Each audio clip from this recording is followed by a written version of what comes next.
Alam mo, mali ang sinasabi ng iba. Nakisyo lahat ng trabaho daw ay nagiging madali kapag natutunan mo na. Oo, siguro mas nagiging sanay ka. Pero madali, hindi pa rin.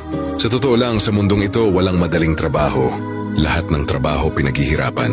Kahit gaano pa yan kagaan tingnan sa mata ng iba, sa likod niyan may mahabang panahon ng pagod, puyat, sakripisyo at pawis. Bago mo narating kung nasaan ka ngayon, may mga araw talagang gigising ka na parang ayaw mo na bumangon. Yung tipong mas gusto mo na lang matulog, magpahinga o sumuko muna. May mga araw na ayaw mong pumasok, pero hindi pwede. Hindi dahil masipag ka palagi, kundi dahil kailangan. Hindi naman dahil gusto mong ikaw ang pinakamagaling, kundi dahil may mga taong umaasa sa'yo. May pamilyang binubuhay, at may mga taong hanggang ngayon, pinapangarap pa lang ang posisyon na hawak mo na ngayon.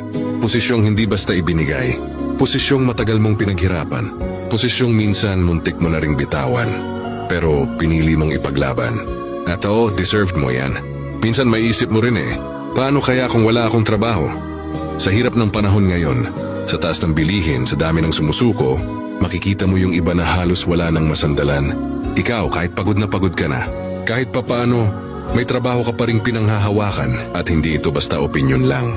Ayon sa World Health Organization, WHO, ang pagkakaroon ng trabaho ay may malaking epekto sa mental health, self-worth, at sense of purpose ng isang tao. Habang ayon naman sa International Labor Organization, ILO, ang trabaho ang pangunahing pinagkukunan ng kabuhayan, seguridad at dignidad ng isang pamilya. Kaya ito lang ang totoo, habang kaya mo pa, habang may lakas ka pa, pahalagahan mo ang trabaho mo. Hindi habang buhay nandyan yan, hindi araw-araw malakas ka. Pero sa bawat araw na pinipili mong bumangon, unti-unti mong inilalayo ang sarili mo. Sa buhay na minsan pinangarap mo lang, andyan ka na, huminga ka ng malalim. Yun magpatuloy ka, para sa pangarap mo, para sa sarili mo, para sa pamilya mo, at higit sa lahat, para mabuhay.